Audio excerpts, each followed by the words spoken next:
Sir, इस budget को सरकार ने मिडिल क्लास का बजट कहकर बताया और कहा कि ये मिडिल क्लास की सारी समस्याओं का हल है इस बजट में। तो सबसे पहले सर मैं मिडिल क्लास की चर्चा करना चाहूँगा, उसके बाद अपने भाषण के अन्य भागों पे जाता जाऊँगा। सर, पहली बात तो यह है कि सरकारें मिडिल क्लास को एक आत्मा रहित कंकाल समझती हैं जिसकी हड्डियों पे चढ़ के $5 ट्रिलियन इकोनॉमी बनाना चाहती हैं।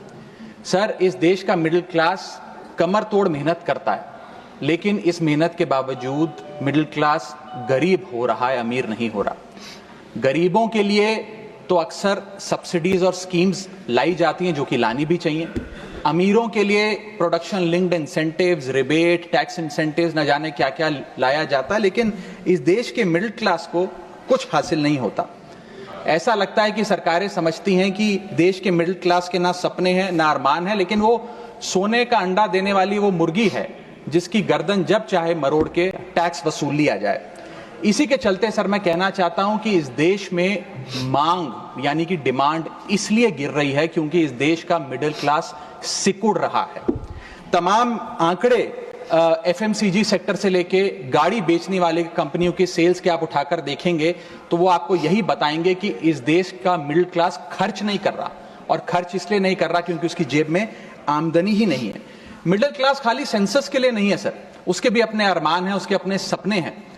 1989 में यूनाइटेड स्टेट्स ऑफ अमेरिका में एक पिक्चर बनी थी जिसका नाम था Honey I shrunk the kids. मुझे लगता है भारत देश में वर्ष 2025 में पिक्चर बननी चाहिए honey I shrunk India's middle class. Sir, मैं आपको साफ तौर पे बताना चाहता हूं कि मिडिल क्लास टैक्स उससे वसूला जाता है जैसे उससे किसी अधिकार से हम टैक्स ले रहे हैं और सुविधा उसको एहसान मुताबिक दी जाती है। सर, नेस्ले इंडिया के अभी आंकड़े आए जो इस देश की सबसे बड़ी एफएमसीजी कंपनियों में आता है। उस आंकड़ों में यह पता लगा कि 8 वित्तीय वर्षों में इस वर्ष सबसे कम ग्रोथ उन्होंने दर्ज कराई है। और जब नेस्ले इंडिया के चेयरमैन से यह बात पूछी गई कि क्यों आप अपनी लोएस्ट ग्रोथ पर आ गए, तो नेस्ले इंडिया के चेयरमैन ने कहा कि भारत का मिडिल क्लास खरीद नहीं रहा, भारत का मिडिल क्लास सिकुड़ रहा है। मैं महंगी गाड़ी और महंगे मकानों की बात नहीं कर रहा सर, लेकिन सस्ती गाड़ी और सस्ते मकान जो मिडिल क्लास खरीदता है उनकी डिमांड घटती जा रही है, उसकी प्रोडक्शन घटती जा रही है, जिसका सीधा इंपैक्ट हमारी इकोनॉमी पर है। काफी चर्चा हुई सर सरकार द्वारा कि हम मिडिल क्लास के लिए 12 लाख की टैक्स रियायत लेकर आए। मैं सर बतौर चार्टर्ड अकाउंटेंट ये बताना चाहता हूं कि ना ही ये टैक्स एग्जेम्पशन है, ना ही ये टैक्स डिडक्शन है, ये एकमात्र टैक्स रिबेट है। इस रिबेट का स्वागत हम सब करते हैं, हम सबको खुशी हुई, लेकिन मैं आपको इन तीनों में फर्क बताना चाहता हूं और ये दिखाना चाहता हूं कि कैसे चोर दरवाजे से इंडियन मिडिल क्लास से अभी भी इनकम टैक्स वसूला जा रहा है। पहली चीज सर, ये इनकम टैक्स एग्जेम्पशन नहीं है। एग्जेम्पशन होता है जैसे एक सोर्स ऑफ इनकम पर इनकम टैक्स लगे ही ना, जैसे कि इस देश में एग्रीकल्चरल इनकम, खेती बाड़ी से जो कमाई होती है उस पर कोई इनकम टैक्स नहीं लगता। ये वो नहीं है। ये टैक्स डिडक्शन भी नहीं है। टैक्स डिडक्शन होता है कि फर्ज करिए आपने साल में 15 लाख रुपए कमाए, इनकम टैक्स डिडक्शन आपको 12 लाख रुपए की मिली, तो 15 घटा 12 3 लाख पर आपको इनकम टैक्स देना पड़ेगा। ये टैक्स डिडक्शन भी नहीं है, ये टैक्स रिबेट है।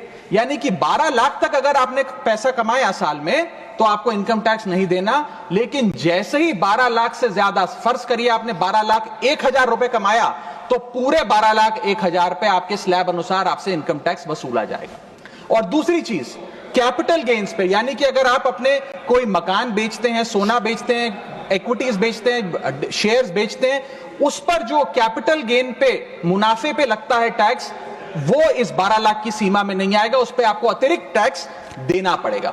सर, लेकिन इस 12 लाख की रियायत से कितने लोगों को भारत देश में फायदा हुआ, यह भी समझने की आवश्यकता है। हम 140 करोड़ की आबादी वाले देश में रहते हैं, जिसमें मात्र 8 करोड़ लोग इनकम टैक्स की रिटर्न भरते हैं, और इन 8 करोड़ लोगों में से मात्र 3 करोड़ लोग इनकम टैक्स भी भरते हैं।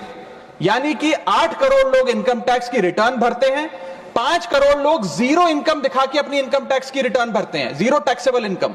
और उनसे कोई इनकम टैक्स नहीं वसूलती, लेकिन जो बाकी 3 करोड़ बचे मात्र वो ही इनकम टैक्स भरते हैं। तो किन लोगों का फायदा हो रहा है ये भी समझने की आवश्यकता है। और इसका मुकाबला आप करिए सर, सीएमआई का डेटा बताता है कि इस देश में कंजम्पशन के आधार पे 43 करोड़ इंडियंस, 43 करोड़ भारतीय भारत की मिडिल क्लास में आते हैं। 43 करोड़ में से मात्र 2 से 3 करोड़ लोगों को ही इसका फायदा होने जा रहा है। उसका हम स्वागत करते हैं, लेकिन बाकियों के लिए क्या? वित्त मंत्री जी ने यह फैसला जब सुनाया तो कहा कि इससे भारत की कंजम्पशन बढ़ेगी, खपत बढ़ेगी और इकोनॉमी का चक्का, इकोनॉमी का पहिया चलने लग जाएगा। मैं आपको बताना चाहता हूं और इस सदन में भविष्यवाणी करता हूं सर कि इस टैक्स रियायत से इस देश की कंजम्पशन नहीं बढ़ने वाली।